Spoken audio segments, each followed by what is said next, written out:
Hey everyone, this is Jody Lund, and I'm here to talk about how you can enhance your Minnesota Collaborative curriculum with Makerspace ideas. A little bit about me: I am currently a Tech Integration Specialist for Minnewaska Area Schools, and I do K through 12 along with our day treatment program. And then I'm a former high school social studies teacher at Blue Earth Area Schools. This year we started out with our Makerspace program, and I can tell you that it has just exploded, and we have been utilizing these learning materials or toys across curriculum, across disciplines, and it's been really exciting, and kids have really enjoyed it, and it's a great starting point. And when I have the starting image here to kind of represent, these aren't really, when we think of project-based learning and makerspaces, we think of kids kind of taking charge of their own learning. Now, my ideas here with Makerspace ideas is taking the learning materials and incorporating it into curriculum. And the reason why I'm starting to do that, and that this is our starting point, because I want teachers to become comfortable with what they're doing with these materials. And then my hopes is that we can eventually get students or get teachers to kind of let go of that control and allow more freedom into their classrooms and see the potential of kids just having some hands-on learning materials to be able to explore, create, and realize how quickly it can be tied back into curriculum without even realizing it. So some background to our Minnewaska Makery program: we rolled it out October 24th in a workshop day, and it was a tech playground. And so we had 16 stations set up where teachers rotated through, and they just had some directives and some maybe tech challenges, and they had to complete that and they have 45 minutes to kind of tinker and play. And then they had to walk away each time from a station talking about how they could possibly tie that back to their classroom. So we have things in our makerspace ranging from snap circuits, makey, Ozobots, Dash and Dot, Spheros, VR kits. We have some augmented reality apps that we purchased. We have 3D printers and the 3D doodler pens. So to get our evenings started, world history and geography. And so these are two lessons that I grabbed online, but you could easily apply this to any geography lesson, world history lesson. It doesn't have to be specific, like for example to Magellan's journey. I was thinking if I was teaching world history again, I would have students use a robot to map out a journey of the Eastern Hemisphere during a particular era, probably the classical and post-classical. And as the robot's making its way through the Eastern Hemisphere, a student would also be telling about some key characteristics from the European area, the African area, Southwest area, and then Eastern Asia area. And so you could simply do that, and you can replicate that in many different ways. American history, this is really geared towards elementary, and this was a lot of fun for our second grade students because they had to learn about what chronological meant, and then they also had to learn the order of presidents. So students learn about 4 presidents. They have to be able to put them in chronological order and then program the robot to visit each president in that chronological order. Now you could take this a step further, and you could actually apply this to anything in chronological order. You could do this with a poster project on events in the Civil War, and then have the robot go to those events in chronological order.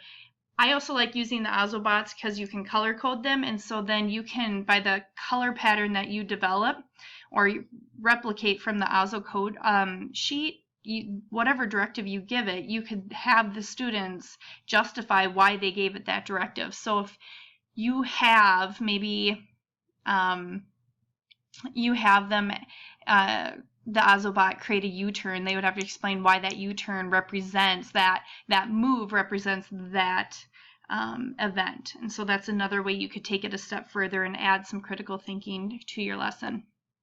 Math, we ran the magic dot ball, which was a lot of fun. So basically you're turning dot, dash, and dot, and you can do it with dash too. We did it with both, and you turn them into magic 8 balls. It's a pretty easy lesson to run. It was a great one to start with 3rd grade, and kids had to learn how to write questions, formulate different ways to say yes and no.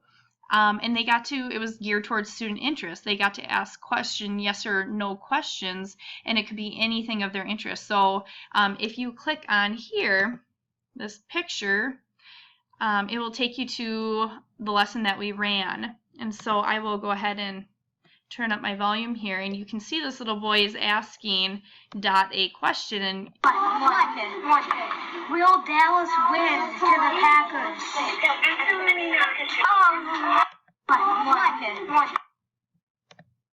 So you can see that it said definitely not. And so the kids programmed the Dot or Dash even to answer 10 ways of saying yes or no. And so the kids then learned about the concept of random, and they also had some questions they had to reflect on.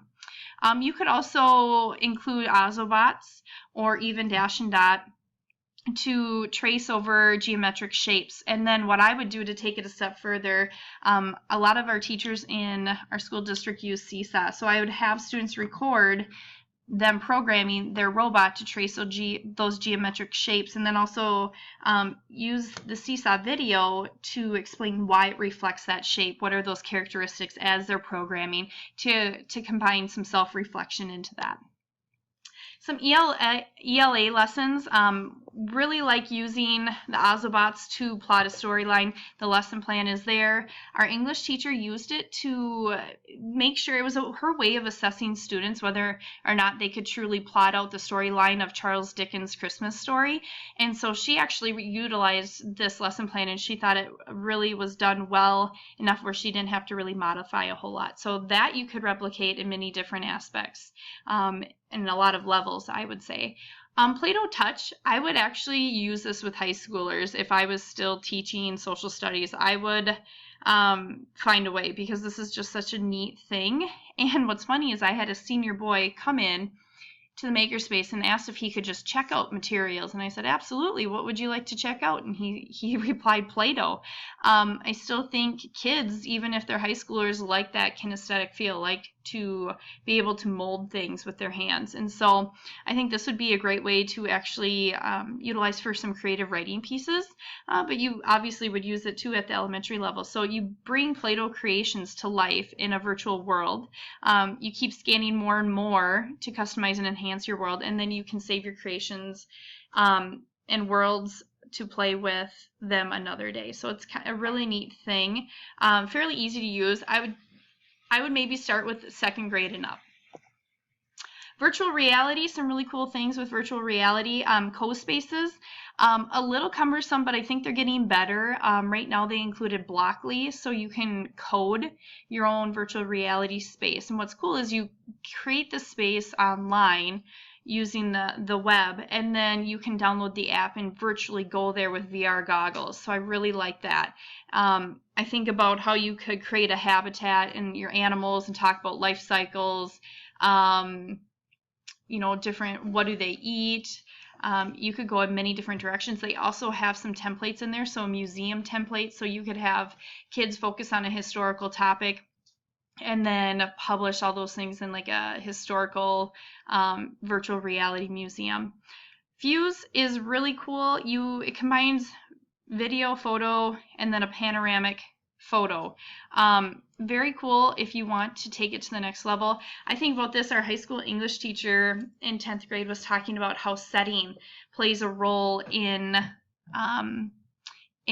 writing and reading, and how does it bring a story to life, and so he used virtual reality Nearpod, and I think this would be really cool for kids to create their own virtual realities and talk about how setting plays a role, and then talk about, you know, how their picture enhances a story.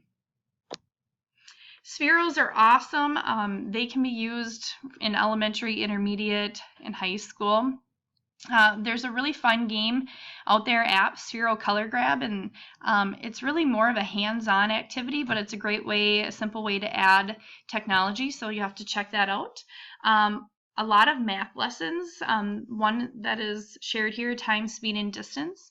And then I have also organized all the Sphero lessons into nice folders so that you don't have to go through and see exactly, click into each one to see what one is talking about. So I have them listed pretty nice here for your convenience, so you can certainly make a copy of that.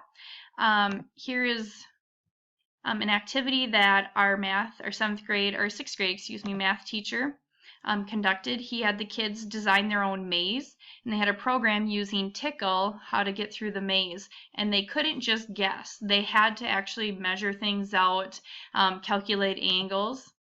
And so you can see here the kids were in our makerspace. Here are whiteboard tables where students first planned out there and measured out, calculated their mazes before they actually conducted the challenge. It went very well. And then just simply incorporating design challenges into your curriculum. This 3rd through 5th grade design challenge, it includes 3rd through 5th grade standards, so that's why I've included that 3rd through 5th grade. We run it in our 4th grade classes across curriculum, or across the grade level, I should say, and actually wrote this one. It's discovering the design process through play, and what it does is it introduces kids to 2 design challenges, and by just participating in the design challenges, they have to, in the end, try to brainstorm what process they went through to complete from start to finish. And in the end, hopefully by brainstorming, they come up with the design or engineering design process, and then they complete one large design challenge, the target design challenge. What's nice about this unit is also incorporates